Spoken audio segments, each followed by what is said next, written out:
Assalamualaikum. Бүгінгі видео сабақлығымыз Википедияда бетлерді баслангыч редакторлау тикарлары хақында болады. Ұлыма алғанда Википедияда бетлерге ямаса мақалаларға өзгеріс кірту үшін тикарынан екі кеңейтпеден пайдаланылады. Бұл екі кеңейтпе Википедиядағы әрбір беттің жоғарғы оң бөлігінде жайласқан.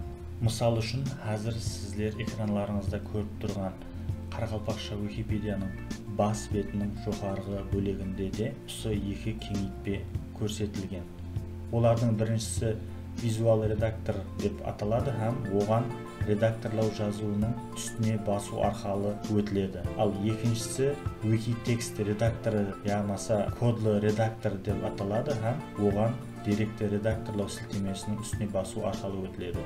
Егер айрым пайдаланушыларда бұл кеңейтпелерден тек біреуі көрініп тұрған болса, оның екіншісін пайда ету үшін жоғарғы оң мештегі пайдаланушы панеліңіздегі сазлаулар сілтемесінің үстіне басып, редакторлау бөліміне кіріп, орталауда жайласқан редакторлау аспаптары панелін қосу дегенге белгі қойып, сақлау түймесін бассаңыз жеткілікті.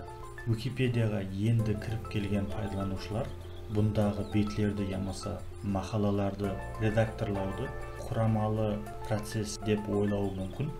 Әлбетте Википедияда редакторлау түсінігі әдеуір кең түсінік болып, ол мақалаға файл қосу, кестелер ямаса инфоқұтылар орнату сияқты құрамалы әмелдерді де өз ішіне алуы мүмкін. Бірақ белгілі бір мақаладағы орфографиялық ямаса пунктуациялық қателерді түзету, текстті жуан ямаса қия жазу көрінісінде аңлату сияқты апуайы редакторлау әмелдерін орындау үшін үш әрекет жеткілікті деп айта аламыз. Қазір бұны Ибраим Юсупов хақындағы мақала мысалында көрсетіп беруге әрекет етеміз.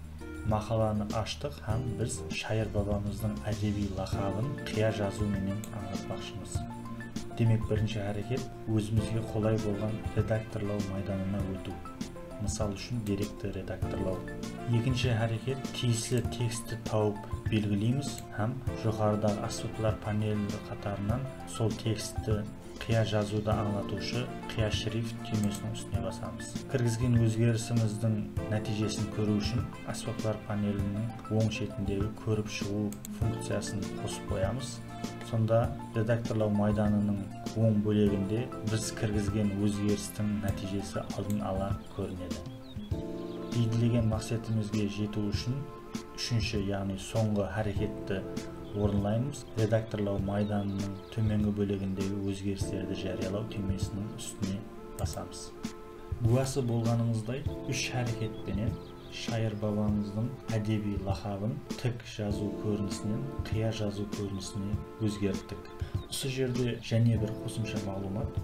Википедиядағы айрым бетлер жергілікті администраторлар тарапынан вандализмнің, яғни бұзақышылықтың алдын алу мақсатында қорғалған болуы мүмкін. Мысал үшін, айрым бетлерді тек ғана администраторлар өзгерте алады. Егер сіз тізімнен өткен пайдаланушы болсаңыз һәм белгілі бір бетті редакторламақшы болсаңыз, бірақ ол бет қорғалған болса, қорғауды ашу үшін сол беттің талқылау бетіне ямаса Қарақалпақша Википедияның рәсми телеграм каналына сол хақында жазсаңыз болады. Осылай етіп, видео сабақларымыздың дәстілепкі минутларында біздер сіздерге Википедиядағы бетлерге ямаса мақалаларға кішігірім өзгерістер кіргізу хақында бас бетте жайласқан мақала мысалында үстіртін түсінік беріп өтуге әрекет еттік.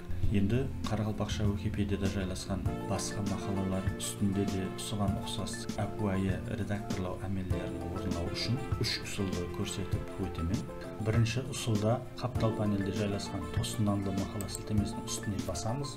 Бұнда системаның өзі қалеген бір мақаланы біздерге ашып береді. Егер біз ашылған мақалада қате таусақ, оны дұрыстауымыз, ямаса бізде сол мақала хақында қосымша мағлұмат болса, оны осы жерге қосып мақаланы байытуымыз мүмкін. Ямаса жоғарыда жайласқан осы мақаланың басқа тілдерде жазылған версиясын ашып, ол жердегі мағлұматты Қарақалпақшаға аударып, осы мақалаға қосып қойсақ та болады.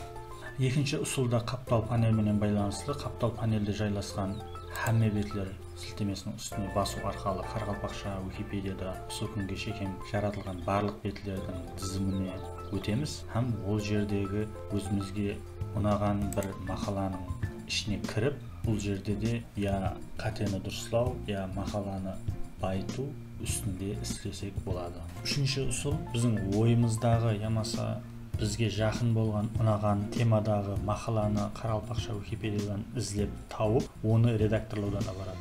Бұның үшін беттің жоғары бөлігіндегі Википедиядан іздеу майданына өзіміздің ойымыздағы мақаланың атын жазамыз. Төменде біз жазған атамаға байланысты мақалалар тізімі ұсыныс етіледі. Солардың керектілігін ашып, оны тиісті көріністе редакторлаймыз. Осы жерде және бір нәрсені ықпалға алу керек. Үшінші ұсылдың істеуі үшін біз іздеген мақала алдын Қарақалпақша Википедияда жазылған болу керек. Кері жағдайда, яғни біздің ойымыздағы мақала еле Қарақалпақша Википедияда жаратылмаған болса, оны іздегенімізбенен система оны біздерге тауып бере алмайды, һәм сол мақаланы жарату хақында ұсыныс ашылады. Тазадан мақала жарату хақында алдағы сабақтарымызда түсінік беріп өтеміз. Бүгінгі сабағымыз осы жерде жұмақталады. Қош, сау саламат болыңыз.